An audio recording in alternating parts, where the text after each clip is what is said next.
Finally, you're free! Free from the shackles of education. Free to go out in the wonderful world of work and earn a living. That is, unless you're a glutton for punishment and you love learning. Not wrong with that. And there's lots of options for you to go into higher education, where you can learn more specific information about the subject of your choice. However, maybe that's not your cup of tea. So what are the options for you now that you have left further education? Well, there's surprisingly more than you may think, and I'm here to share with you some of the traditional routes, some of the not so traditional routes, and some of the fun routes into the big wide world and what your options are. Hello, my name is Tamsin and I run the website theonlychildclub.net, and I'm dedicated to serving you and your beautiful small one-child family as you all grow, flourish and live life to the full. Now, when it comes to your post-18 choices, the first thing I'm going to mention is the traditional route. Yep, I'm talking about university. Now, I'm talking mostly to the people here in the UK. However, I do know that across the pond in America, it's very highly expected for people to go to university or college, as you like to call it. So I'm speaking to you as well to a degree, but obviously some of the things I'm going to be sharing may be just for UK students. But when it comes to going to university, I say that there's only two good reasons to go to university. Number one, that you've got a career in mind and you have to have a degree for it. And you may even need to have a specific degree, such as medicine if you want to become a doctor, or a degree in a specific subject if you want to become a teacher and you want to teach that subject. However, a lot of employers now do want people just to have a degree or to be educated at degree level, but they don't mind too much what the degree is. But be very careful with this, because you don't want to end up studying for something like a Mickey Mouse degree. I confess that universities are shockers for using students as cash cows, and this is much true here in the UK as it is across the pond. Be careful with this, okay? There are some really rubbish, wishy-washy degrees that aren't going to get you very far in life. And some of the degrees may actually put an employer off you. So I would recommend look into the careers that you're interested in and then see, do you need to have a degree for it? And if so, what kind of degree is more likely to get you into the job that you really want to have? Okay, so when it comes to going to university, obviously there's the big issue of money. How are you going to finance it? So here in the UK, we have a student loan company, and what you do is you borrow the money to pay for the fees for your degree, and you can also borrow money for the maintenance fees to pay for your rent and all the other bits and bobs you need to pay for. Admittedly, the student loans don't seem to absolutely cover everything, and you can end up in heaps of debt and still struggling when you're at university. Now, if you're lucky, your parents, especially if you're an only child, your parents may have saved up a little bit of a nest egg for you. You may want to use a bit of that money towards your maintenance at university, but I would strongly recommend you speak to your parents, speak to your, maybe speak to a financial advisor on what to do with the nest egg. But when it comes to the student loan, you have to earn over £24,990 before you start paying that back. And even when you do start earning that kind of money, you're only paying a fraction of it back. So for example, if you're on a salary of like 26,000, you're only going to be paying £7 a month back to that. It doesn't impact your credit score, and it doesn't impact whether you can get a mortgage or not in the future. So don't let the financial side put you off too much. Also, many universities do help with hardship funds and things like that to help students if you really need some sort of extra financial support. Talking about university, when it comes to applying for universities here in the UK, you apply through the system called UCAS, and you tend to make your application around January, February time. Just make sure that you get your application in on time. Check with UCAS when you need to do that. Now, in September, October, that's when you tend to have the big sort of career university fairs where you can check out different universities, and that's also the time when you may want to travel and visit the universities yourself in September of year 13, or even before. Actually, I would suggest go September in year 12, to be honest. September, October, year 12, have a really good idea, especially if you are thinking of going to either Oxford or Cambridge. So you normally have to put in your application to Oxford and Cambridge a lot earlier than other universities expect.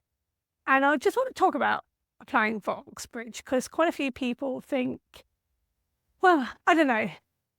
They used to have a reputation when they only really accepted posh kids from independent and private schools. Now, the reason for this is because the independent and private schools have already got loads of students through into Oxbridge. So they already know how the application process works, and they train the students and they help the students prepare those applications. So that's the reason why a lot of posh kids go to Oxford and Cambridge. However, over the last few years, Oxbridge have come out and said, look, we don't want that kind of reputation. We want anybody coming to our universities, if they are bright enough and enthusiastic enough about the schools, to come. And I found that, I've been part of a number of initiatives in different schools to help students who are on low incomes but are interested in going to Oxbridge and have got the capability of being able to go to these top universities. And they are top universities. You have to have very high grades in order to get there, and it's really demanding when you get there. You have to write a lot of essays. Very often you have to do a lot of reading. So both universities say that all they really want is highly competent students who are obsessed with their topic. So they don't really care if you were the champion of the horse dressage competition 3 years in a row. They don't care. They don't care about the extracurricular activities you're involved in if it has nothing to do with the subject you're going to be studying for. Now, if you are, obsessed with a particular breed of snail that lives in the Outer Hebrides, and you spend all your time in your bedroom reading about snails and looking at videos about this snail, and you're saving up to go to the Outer Hebrides to see the snails, then they would be very interested in you. So that's just a little caveat about Oxbridge and how you apply for that. Just going to show you're obsessed with your subject. Now, going to university, I'm not saying it's a good thing or a bad thing. It depends whether it's right for you. It can be really good because you can join lots of clubs and societies that interest you. You get used to living independently and also living with other people like of your age, because, bless your heart, as an only child, you probably haven't been used to community living.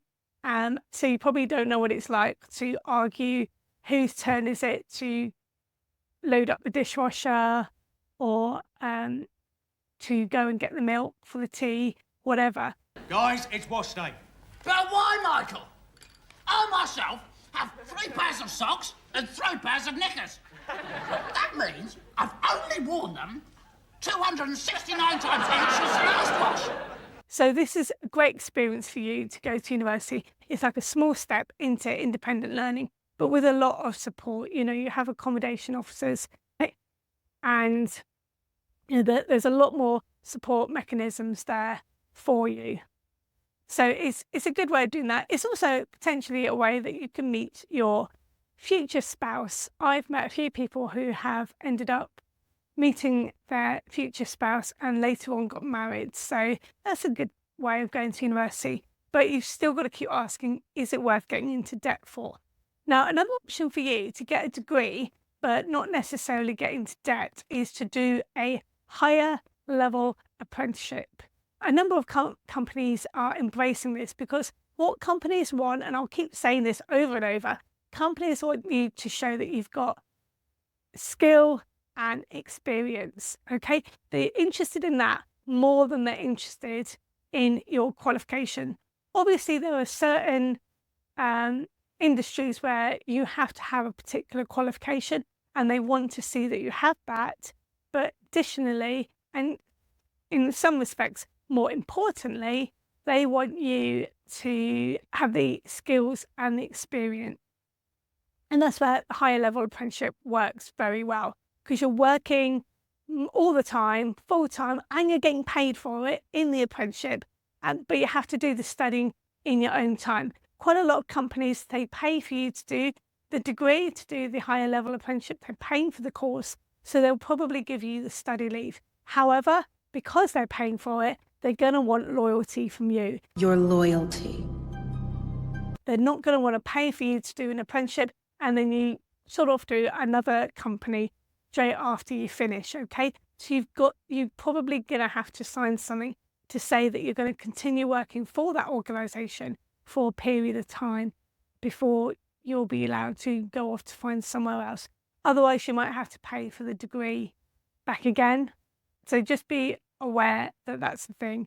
However, it does guarantee you a job during and after your apprenticeship. So that's a good thing. Another option for you is just go to work. Get yourself a job. You've left further education, you've done your BTEC or your A-levels or your T-level or whatever. Just go out, get yourself a job based on the qualifications you've already got. You might have to start from the bottom. You might have to work in the post room, but it worked for Sally and Mike Krowski, and it could work for you. They're always hiring in the mailroom. This is better than I ever imagined. I bet we break the all-time record in our first year. Hi, we're mail guys. I know. I'm talking about the record for letters delivered. All right, newbies, quit goofing around. I'll have you know tampering with the mail is a crime punishable by banishment. Yes, sir. We're right on it, Mr. Snowman. The team of Wazowski and Sullivan are going to change the world starting today. Say scream! Scream! If you love a company loads and you really want to work there and you want to work your way up, you could apply for the company, just say, I love your company, I love what you do, I want to work for you, for your company, don't care what I do. Perhaps you do start off in the post room or as an intern, and then you apply for jobs within the company, get to know the company really well, and then you can build up from within the company. If you show you are loyal, if you show you are competent, then you can rise in the ranks, and that means you have, you're always earning money, which is always a good thing, and you are not necessarily burdened with debt from doing higher education studies. So that might be a good option for you. However, if you think, I just don't like the idea of working under anyone and being micromanaged by a boss at all, then self-employment might be your option. Self-employment is a great idea if you don't like the idea of working for anyone else. However, it is a lot of hard work. You have to put a lot of hours into it, probably more than if you just work for a company. But you could start small. You could maybe be a hairdresser, do mobile hairdressing, be a window cleaner, whatever, and then you can work your way up. Maybe create a franchise business where you then franchise it out to other people. People do very well with that. So you may want to consider self-employment. If you do want to consider self-employment, then Prince's Trust is a really good resource to go to and find out more. And they do give a lot of support for young people wanting to set up their own business. So I'm just going to throw in here that I did write a blog post quite a few years ago on this very subject about post-18 choices after further education. And there's a nice, juicy, long list of all sorts of organisations that may be of help to you. The Prince's Trust is in that list, amongst other links. So I'm going to link that blog post in the description below. Click on it and you can see a plethora of different organisations and links for websites that may be useful to you. And I'll talk about that a little bit later on. So do have a nosy at. Oh, I forgot to mention higher level apprenticeships. Another route you can consider is the armed forces. They offer higher level apprenticeships and they advertise on their website. Now, working for the armed forces is a really good idea because they pay for you to do the course. And again, guaranteed, pretty much guaranteed job afterwards. And you can do a high level apprenticeship in all sorts of sectors, including, and I'm going to read from the list, public services and health, engineering, telecommunications and IT, animal care, logistics, construction, and business administration. So that's another option for you. If you hadn't thought, oh, the armed forces, that might be a thing. It doesn't mean that they're going to send you off into battle necessarily. You could be based here in the UK throughout your entire army career. So, you know, have a look at that and see if that pickles your fancy. We were talking about self-employment. Another option for you is maybe become a content creator like yours truly here. So I confess that when I was an academic mentor and students, little year sevens, would come up to me and say, I want to be a YouTuber. And I'm like, that's not a proper job. And here I am doing YouTube. So I kind of swallowed my words. Now, what I did say to students at that time is that YouTube, I mean, we're talking 2015 to 2018, okay? At that time, I said that YouTube was a platform to showcase your talent. And I used the example of the magician Dynamo.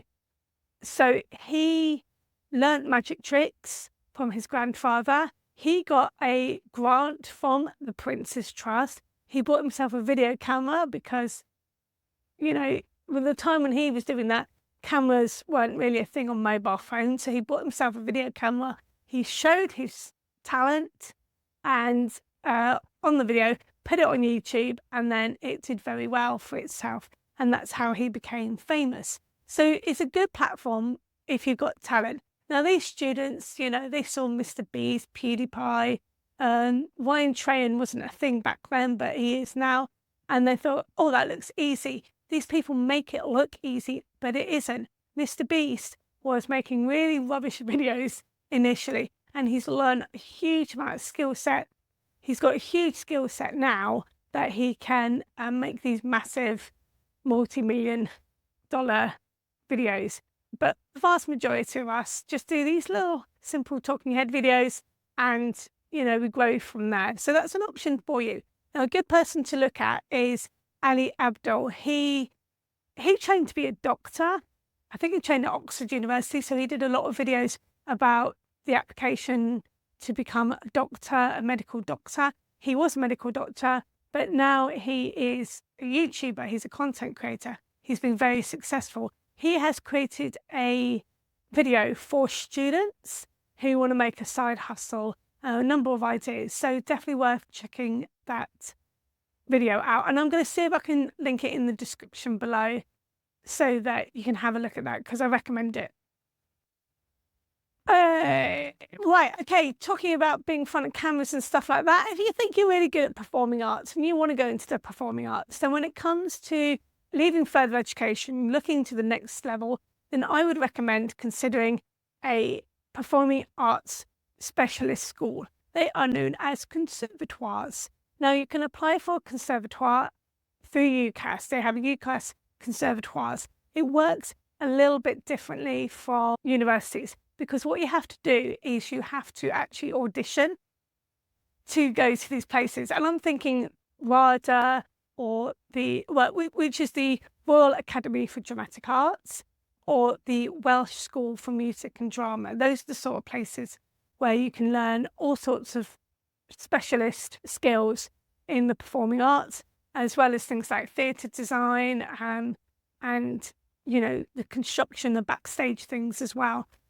If you want to go to these conservatoires, you will be expected to pay an admin fee as well as an audition fee, which I think is kind of funny because you're paying them to be able to watch you do an audition for them to choose whether they even want you or not. Seems fair, but that's the way it goes. So that's what I would recommend, because the universities, if you do theatre study at universities, that's not necessarily where the talent scouts go. So it's better to go to the specialist colleges like RADA and like the Royal Welsh School for Music and Drama. These are the specialist colleges where the talent scouts go, and their qualifications are internationally recognised. You know, they've got very good alumni, let's say. So if you still haven't the foggiest clue what you want to do, then maybe a gap year is a good option for you. Now, if you are playing with the idea of going to university, you can apply for the university using UCAS, and then you can defer the year and just take a gap year. If you want to take a gap year, however, I would highly recommend you plan it way in advance, make the most of it, and also use a specialist gap year provider. Okay, this is so that they can give you all the advice that you need, as well as they'll teach you how to stay safe if you do a gap year. So many students get so much, or young people get so much out of a gap year, because as I said to you before, employers are interested in your experience and your skill set. Okay, you go out and do a gap year in a developing country, or maybe do some conservation work. That's going to look really good when you apply for work. If you want to do some, you know, if you want to work in the charity sector, or if you want to work in conservation, things like that. So definitely worth doing to build up lots of skills. Now, here's a number of options you may want to consider. You may want to just take the summer out between your A-levels and going to university and doing something like Camp America, which is a short term, or you might want to do something a little bit long term. You may want to do work at Disney World. Did you know you could do that? You've got Disney World International. There is a link to that program in the website that I mentioned before, the Post 18 Choices website. Do go have a look at that. If you think, hey, I'd like to work for Disney World for a year, that's a good option for you. And as I said, there are lots of organisations where you can do just a few months or a whole gap year where you're supporting people in developing countries and also doing conservation work. So there's a few options for you, or you can just get yourself a job. But I would recommend a really good gap year where you're doing lots of travel and experiencing the world. Definitely worth doing. I'll tell you what I'll do is, I think gap years is such a good idea.